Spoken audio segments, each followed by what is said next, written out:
ఇవాళ CM YS Jagan విశాఖలో పర్యటించనున్నారు. ఉదయం 10:25 గన్నవరం ఎయిర్పోర్ట్ నుంచి బయలుదేరి 11:05 విశాఖకు చేరుకుంటారు. అక్కడి నుంచి రిషికొండ వెల్నెస్ రిసార్ట్కు వెళ్తారు. అక్కడ హర్యానా సీఎం మనోహర్ లాల్ ఖట్టర్తో భేటీ అవుతారు. సమావేశం అనంతరం మధ్యాహ్నం 1:25 విశాఖ నుంచి బయలుదేరి తాడేపల్లి నివాసానికి చేరుకోనున్నారు. జగనన్న కాలనీలో ఇళ్ల నిర్మాణం పూర్తయ్యే నాటికి మౌలిక సదుపాయాల కల్పన పూర్తి చేయాలని సీఎం వైఎస్ జగన్ ఆదేశించారు. వివాదాల్లో ఉన్న ఇళ్ల స్థలాలపై వెంటనే ప్రత్యామ్నాయ ప్రణాళిక సిద్ధం చేయాలని అధికారులను సీఎం ఆదేశించారు. ఏపీలో మరో 2 థర్మల్ కేంద్రాల నుంచి అదనంగా 1600 మెగావాట్ల ఉత్పత్తి ప్రారంభించేందుకు సర్వం సిద్ధమైనట్టు ఇంధన శాఖ మంత్రి పెద్దిరెడ్డి రామచంద్రారెడ్డి వెల్లడించారు. ప్రస్తుత విద్యుత్ కొరత తాత్కాలికమేనని మే 1 నుంచి సరఫరా సాధారణ స్థితికి చేరుకుంటుందని స్పష్టం చేశారు. పర్యాటక శాఖ మంత్రి ఆర్కే రోజాకు నగరి నియోజకవర్గంలో ఘన స్వాగతం లభించింది. నగరిలో నిర్వహించిన భారీ ర్యాలీలో రోజా పాల్గొన్నారు. నియోజకవర్గ ప్రజలను తనను 2 సార్లు గెలిపించడం వల్లే మంత్రి పదవి దక్కిందన్నారు. నగరిని మరింత అభివృద్ధి చేస్తారని మంత్రి ఆర్కే రోజా హామీ ఇచ్చారు. బొల్లాపల్లి టోల్ ప్లాజా నుంచి భారీ ర్యాలీగా ఒంగోలుకు చేరుకున్నారు మాజీ మంత్రి బాలినేని శ్రీనివాసరెడ్డి. బాపట్ల జిల్లా పర్చూరు నియోజకవర్గం సరిహద్దు వద్ద వైఎస్ఆర్సీపీ నాయకులు కార్యకర్తలు బాలినేనికి స్వాగతం పలికారు. నెల్లూరు నగరంలోని తిక్కన పార్క్ను పరిశీలించారు మాజీ మంత్రి అనిల్ కుమార్ యాదవ్. పార్క్ పనులు త్వరితగతిన పూర్తి చేయాలని ఆదేశించారు. నెల్లూరు నగరంలో మరో 10 పార్కులు నిర్మాణం కూడా పూర్తి కానున్నట్లు అనిల్ కుమార్ యాదవ్ తెలిపారు. దేశవ్యాప్తంగా జల్ జీవన్ మిషన్ పథకం అమలు కోసం 60,000 కోట్ల రూపాయలు కేటాయించినట్లు కేంద్ర జలశక్తి సహాయ మంత్రి ప్రహ్లాద్ సింగ్ పటేల్ తెలిపారు.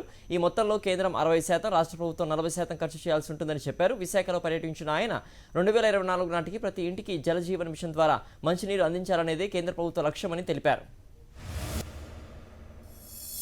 విజయవాడలోని ఇంద్రకీలాద్రిపై కొలువైన దుర్గమ్మను మిజోరాం గవర్నర్ కుటుంబ సమేతంగా దర్శించుకున్నారు. ఆలయ అధికారులు గవర్నర్ కుటుంబ సభ్యులకు ఘన స్వాగతం పలికారు. దర్శనం అనంతరం కుటుంబ సభ్యులకు ఈవో భ్రమరాంబ అమ్మవారి ప్రసాదం అందజేశారు.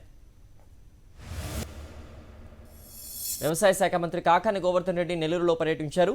గొల్లగమూడికి గుర్రం బండిపై ర్యాలీగా వచ్చిన మంత్రికి వైఎస్ఆర్సీపీ నాయకులు ఘన స్వాగతం పలికారు. స్థానికంగా ఉన్న శ్రీ భగవాన్ వెంకయ్య స్వామిని దర్శించుకున్నారు. అనంతరం కసుమూరులోని మస్తానలీ దర్గాలో ప్రత్యేక పూజలు నిర్వహించారు.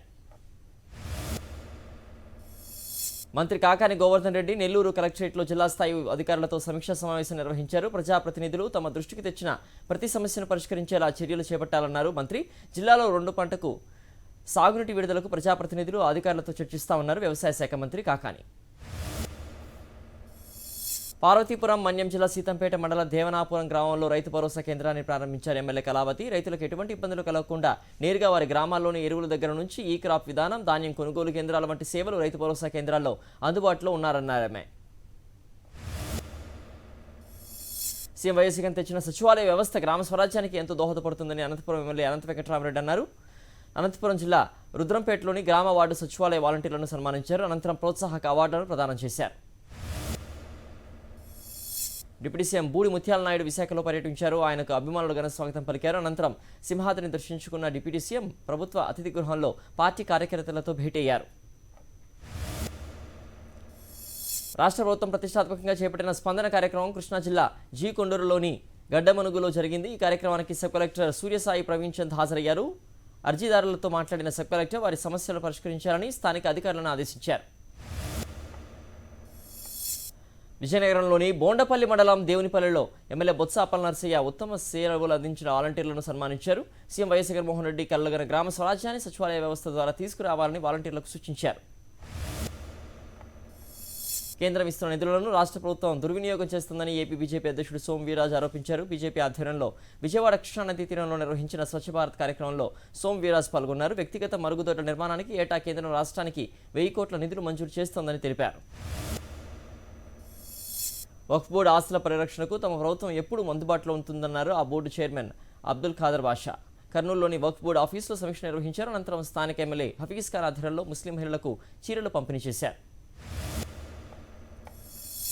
హైదరాబాద్లోని రాయదుర్గం మెట్రో స్టేషన్ నుంచి mind space Raheja IT park వరకు నిర్మించిన స్కై వాక్ను మంత్రి కేటీఆర్ ప్రారంభించారు. అధునాతన సాంకేతిక పరిజ్ఞానంతో నిర్మించిన స్కై వాక్ హ్యూమన్ ట్రాఫిక్ను తగ్గించేందుకు దోహదపడుతుందన్నారు మంత్రి కేటీఆర్.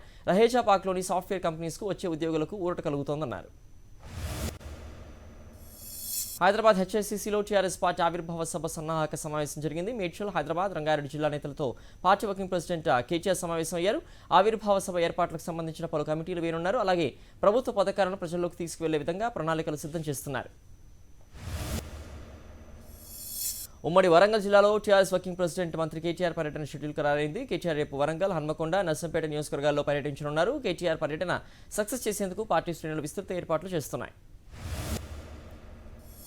బీజేపీ తెలంగాణ అధ్యక్షుడు బండి సంజయ్ చేపట్టిన ప్రజా సంగ్రామ యాత్ర ఉద్రిక్తతకు దారితీసింది. జోగులాంబ గద్వాల జిల్లాలో 4 రోజుల పాటు సాఫీగా సాగిన పాదయాత్ర 5వ రోజు రణరంగమైంది. టీఆర్ఎస్ బీజేపీ శ్రేణుల మధ్య రాళ్ల యుద్ధం జరిగింది. ఈ క్రమంలోనే పరస్పరం రాళ్లు రువ్వుకునే స్థాయికి వెళ్లింది. ఈ ఘర్షణలో 5 కార్లు ధ్వంసమయ్యాయి. పోలీసులు లాఠీచార్జ్ చేసి ఇరు వర్గాలను చెదరగొట్టారు.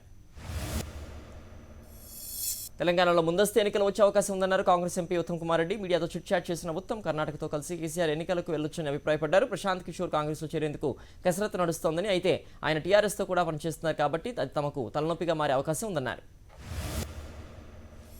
కేంద్రం ఎన్ని అడ్డంకులు సృష్టించినా రైతులకు 24 గంటల ఉచిత విద్యుత్ సరఫరా చేస్తామన్నారు విద్యుత్ శాఖ మంత్రి జగదీష్ రెడ్డి. సూర్యాపేటలో పలు అభివృద్ధి పనులకు శంకుస్థాపన చేశారు. సంస్కరణల పేరుతో వ్యవసాయ మోటార్లు బిగించాలని కేంద్రం బెదిరిస్తోందన్నారు మంత్రి జగదీష్ రెడ్డి. హైదరాబాద్ రవీంద్ర భారతిలోని రాష్ట్ర పర్యాటక సాంస్కృతిక ఆఫీస్ ఎదుట నిరుద్యోగుల కళాకారుల సంఘం ఆందోళనకు దిగింది. తెలంగాణ సాంస్కృతిక సారథిని ఏర్పాటు చేసి కేవలం 500 మంది కళాకారులకి ఉద్యోగాలు ఇచ్చి మిగతా కళాకారుల పొట్టగొట్టిందని ఆరోపించారు. సారథి చైర్మన్ రశ్మి బాలకృష్ణ కేవలం తనకు అనుకూలమైన వారికి ఉద్యోగ అవకాశాలు కల్పించారని మండిపడ్డారు. బంజారాహిల్స్ భూ వివాదంలో కొత్త మలుపు తిరిగింది. భూ కబ్జా కేసులో A5గా టీజీ వెంకటేష్ పేరును చేర్చగా A1గా విశ్వప్రసాద్, A2గా వివిఎస్ శర్మ పేర్లను చేర్చారు. A1, A2, A5 పరారీలో ఉన్నారని పోలీసులు వెల్లడించారు. A3 పులిశెట్టి సుభాష్, A4 మిథున్ కుమార్ సహా 58 మంది నిందితులను చర్లపల్లి జైలుకు తరలించనున్నారు. నల్గొండ జిల్లా దామరచర్ల మండల కేంద్రంలోని గిరిజన బాలికల గురుకుల పాఠశాల ఎదుట విద్యార్థి సంఘాల ఆందోళనకు దిగాయి. గత 2 రోజులుగా 50 మందికి పైగా విద్యార్థినీలు తీవ్ర అస్వస్థతకు గురైన అధికారులు కనీస చర్యలు తీసుకోలేదని ఆరోపిస్తూ ధర్నాకు దిగారు. తక్షణమే పాఠశాల ప్రిన్సిపల్, హాస్టల్ వార్డన్లను సస్పెండ్ చేసి వారిపై చర్యలు తీసుకోవాలని డిమాండ్ చేశారు. తిరుపతి జిల్లా నాయుడుపేట బాలయోగి గురుకుల పాఠశాలల విద్యార్థుల మధ్య ఘర్షణ జరిగింది. భోజనం చేసే సమయంలో 10వ తరగతి విద్యార్థులకు, ఇంటర్ విద్యార్థులకు చిన్నపాటి వివాదం చోటు చేసుకుంది. దీంతో ఇంటర్ విద్యార్థులు 10వ తరగతి విద్యార్థులపై దాడి చేశారు. అర్ధరాత్రి సమయంలో 10వ తరగతి విద్యార్థులు పాఠశాల నుంచి బయటకు వచ్చి పిఎస్లు ఫిర్యాదు చేశారు. సోషల్ మీడియాలో వేధిస్తున్న వారిపై చర్యలు తీసుకోవాలని డిమాండ్ చేస్తూ మాదాపూర్ డీసీపీ ఆఫీస్ వద్ద మహిళల ధర్నా నిర్వహించారు. మహిళల సమస్యలపై యూట్యూబ్ వేదికగా ప్రశ్నిస్తున్న ఓ మహిళను లక్ష్యంగా చేసుకుని ఫోటోలు మాఫింగ్ చేసి ఇబ్బందులకు గురిచేస్తున్నారని ఆవేదన వ్యక్తం చేశారు. తమకు న్యాయం జరిగే వరకు ఆందోళన ఆపేది లేదని హెచ్చరించారు. అనంతపురం జిల్లా ఉరవకొండలో పట్టపగలే దోపిడీ దొంగలు హల్చల్ చేశారు. ఓ వృద్ధురాల నుంచి డబ్బు సంచి లాక్కొని పరారయ్యారు. మహిళ కేకలు వేయడంతో అక్కడే ఉన్న ఓ ఆటో డ్రైవర్ ఆ దొంగను వెంబడించి పట్టుకున్నారు. ఈ క్రమంలో దొంగ డబ్బు వదిలేసి అక్కడి నుంచి తప్పించుకుని పారిపోయాడు. మహిళ ఫిర్యాదుతో పోలీసులు దర్యాప్తు చేస్తున్నారు. హైదరాబాద్లోని బోడుప్పల్ 28వ డివిజన్ కార్పొరేటర్ చీరాల నరసింహ ఆయన కుటుంబ సభ్యులతో కలిసి గ్లోబల్ చాంప్ స్కూల్ ప్రిన్సిపల్ కామేశ్వర్పై దాడి చేశాడు. కార్పొరేటర్ చీరాల నరసింహకు సంబంధించిన భవనంలో స్కూల్ను రెంట్కు నడుపుతున్న కామేశ్వర్ కరోనా సమయంలో అద్దె చెల్లించుకోవడమే ఈ గొడవకు కారణంగా తెలుస్తోంది. మహబూబ్నగర్ జిల్లా చర్చిలలో ఈదురుగాలతో కూడిన వడగళ్ల వాన కురిసింది. రోడ్లు జలమయమయ్యాయి. అరగంటకు పైగా కురిసిన వర్షంతో పట్టణంలోని కొత్త బస్టాండ్ ప్రాంతంలో రహదారిపై నీళ్లు నిలిచాయి. దీంతో వాహనదారులు తీవ్ర ఇబ్బందులు పడ్డారు.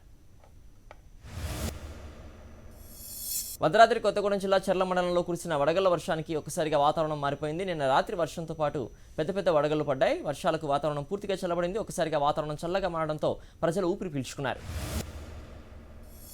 స్టాచ్యూ వేయించుకుని డబ్బులు ఇవ్వకుండా ఒక కిలాడి లేడీ మస్కా కొట్టింది. ఈ సంఘటన బంజారాహిల్స్ పోలీస్ స్టేషన్ పరిధిలో చోటు చేసుకుంది. రంజని అనే యువతి బంజారాహిల్స్ రోడ్ నెంబర్ 12లోని ఒక టాటూ స్టోర్లో తన కుడి చేతిపై టాటూ వేయించుకుంది. ఇందుకోసం నిర్వాహకులు 10 గంటలు కష్టపడి ఆమె అడిగిన ఏనుగు బొమ్మను వేశారు. అయితే డబ్బులు తన సోదరుడు ఇస్తాడంటే యువతి మెల్లగా అక్కడి నుంచి జారుకుంది.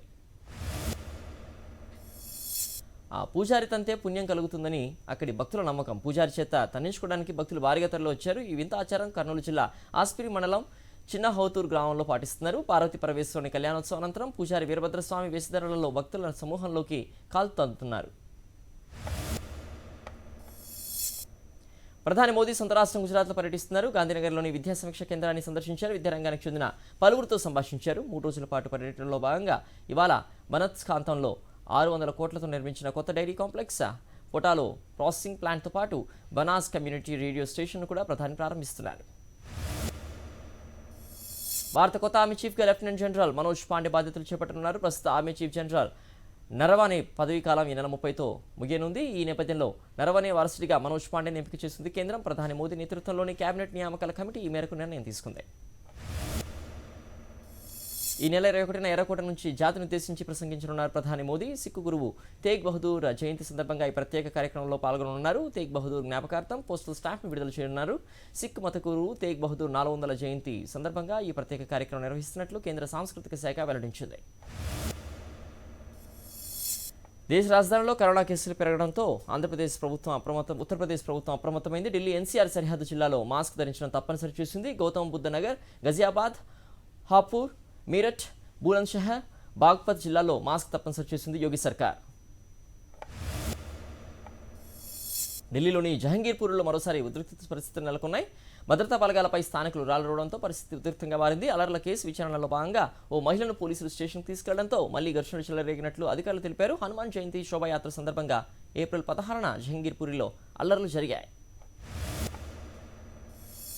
ప్రముఖ సినీ సంగీత దర్శకుడు ఇళయరాజాను రాజ్యసభకు నామినేట్ చేసేందుకు రంగం సిద్ధమైంది. రాష్ట్రపతి కోటాలో ఆయన్ను పెద్దల సభకు పంపేందుకు బీజేపీ రెడీ అయిందని సమాచారం. కళ, సంగీతం, సాహిత్యం, విజ్ఞానం, ఆర్థికం సహా వివిధ రంగాలకు చెందిన 12 మంది ప్రముఖులను రాజ్యసభకు నామినేట్ చేసే అవకాశం రాష్ట్రపతికి ఉంటుంది. కరోనా మహమ్మారి మరోసారి డేంజర్ బెల్స్ ముగిస్తోంది. దేశంలో ఒక్కసారిగా కేసుల సంఖ్య పెరగడంతో ఆందోళన కలిగిస్తోంది. గత కొన్ని రోజులుగా 1000 లోపే నమోదైన కొత్త కేసులు తాజాగా 2000 మార్క్ దాటేశాయి. 24 గంటల్లో 2183 మందికి కరోనా సోకినట్టు తేలింది. ముందు రోజు 1150గా ఉన్న కేసుల సంఖ్య తాజాగా 90% మేర పెరిగాయి. వస్తు సేవల పన్ను విధానంలో 5% స్లాబ్ను ఎత్తివేసే ప్రతిపాదనను వచ్చే నెలలో జరగనున్న జీఎస్టీ మండలి సమావేశంలో చర్చించే అవకాశం ఉంది. ప్రస్తుతం ఈ స్లాబ్లో ఉన్న కొన్ని వస్తువులను 3%కి, మిగిలిన వాటిని 8%కి విభాగాలకు మార్చే అవకాశం ఉందని సంబంధిత వర్గాలు తెలిపాయి. ఆఖరి వరకు ఉత్కంఠగా సాగిన మ్యాచ్లో కేకేఆర్పై రాజస్థాన్ 7 పరుగుల తేడాతో విజయం సాధించింది. 218 పరుగుల లక్ష్యంతో బరిలోకి దిగిన కేకేఆర్ ఒక దశలో ఫించ్, శ్రేయస్ అయ్యర్లు ధాటిగా ఆడడంతో లక్ష్యం దిశగా కదిలింది. అయితే ఇన్నింగ్స్ 17వ ఓవర్లో చహల్ హ్యాట్రిక్ సహా ఒక ఓవర్లో 4 వికెట్లు తీయడంతో మ్యాచ్ మలుపు తిరిగింది. ఆఖరిలో ఉమేష్ సిక్సర్లు 4తో హడలెత్తించినా ఆ జట్టుకు ఓటమి తప్పలేదు.